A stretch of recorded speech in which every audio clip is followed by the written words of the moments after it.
What's going on, guys? Matt over here is ZL1 Addons, and today we're going to show you how to install the Charger RT splitter. Now, this one has the wide option with the front fender extensions, but we do offer it both ways, with and without, but let's get right to it. Okay, we have a Charger RT on the lift here. You can perform this on race ramps. You don't necessarily need a lift to install the splitter, but in this instance, for this specific customer, he's already had a few products on the vehicle and has removed a few things. So I want to just highlight a few things. There's typically a rubber piece that comes along this entire front end that needs to be removed for our splitter install. There's some fasteners here. There's going to be some bolts here and bolts along this whole center part. We will be reusing these factory mounting positions as a secondary support for our splitter, but you'll need to remove all of that and pull the rubber piece off to then move forward with our install. So we have Mikey here from the shop, and we're gonna get our product on this car. Let's do it. So step number one, we're gonna go ahead and you're gonna have 7mm bolts, 2 on each side, on the passenger and driver side. You'll see them here that need to be removed. We are gonna be providing new hardware that's gonna go into these positions. So you're gonna take those screws and put them to the side. In the center, we also have 2 7mm bolts that need to be removed. And once again, that hardware is not going to be reused. We have new hardware pack that will be provided. As well as the screws that you would have removed from here. Again, the customer had already removed that, so apologies we couldn't show that step, but you will not be reusing the factory screws that are in those positions. Again, we will provide new hardware for you. Let's go check out the splitter and everything provided. So as we have the car prepped for the splitter install, I have laid out the hardware across. This is what we call the Charger RT with fender extensions. The sides are a little bit longer to coincide with the fender extensions that will attach to them, that go up into your wheel well and give you a nice clean look. But that being stated, hardware wise, there's gonna be the 5 screws with washers we provide. You'll see the washer and screw will go on the underside of the splitter. I just have them sitting here so you can see their locations.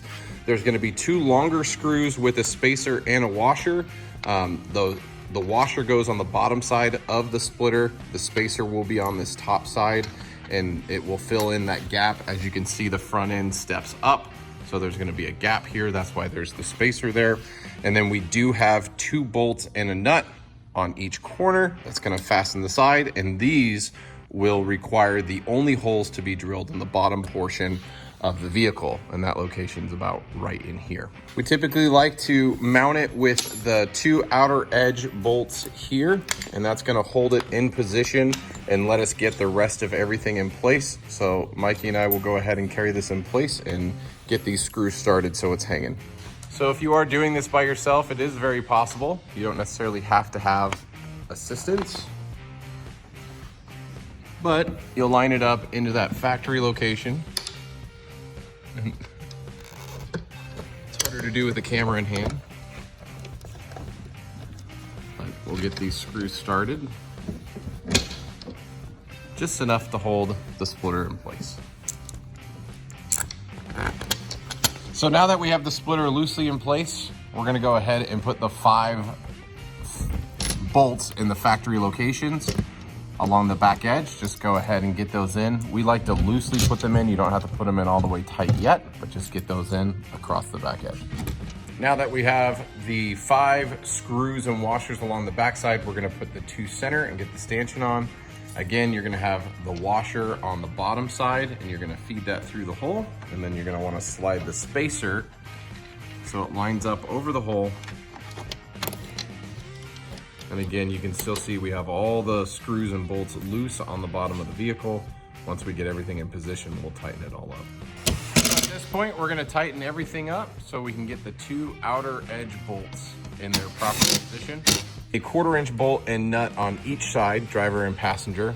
We have the hole pre-drilled for you, but what you're gonna be doing is get a 1/4-inch drill bit or a little bit bigger, and you're gonna match drill this hole into the vehicle, and we're gonna install this nut, or this bolt and nut combination to fasten the outer edge. And it's just as simple as that. So at this point, you may be asking, well, how am I supposed to get the bolt and nut onto there? Well, there's gonna be 2 push clips that we have to remove right here, and this will allow you to fold this back. You can then put the bolt from the bottom and then screw the nut, and this is a locking nut. You can see it grabs on the bottom.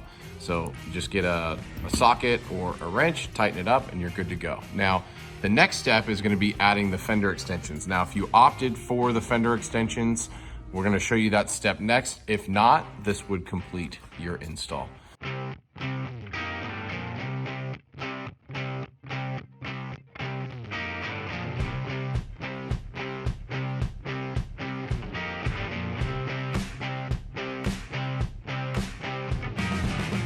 So at this point, I'm gonna take one of the push pins from the fender wells and I'm gonna put it in the uppermost hole because we wanna line this up. And I'm gonna slide it in. Now, we have found over time that some of these cars line up a little different here and there. But what we're gonna do is put that in there, make sure we get this lined up here so we can drill our holes into the splitter and screw it into the bottom. And then we can put that final clip in. So we're gonna go ahead and do that and then show you the final look. So now we're gonna match drill the holes just a little bit. You don't have to go all the way in.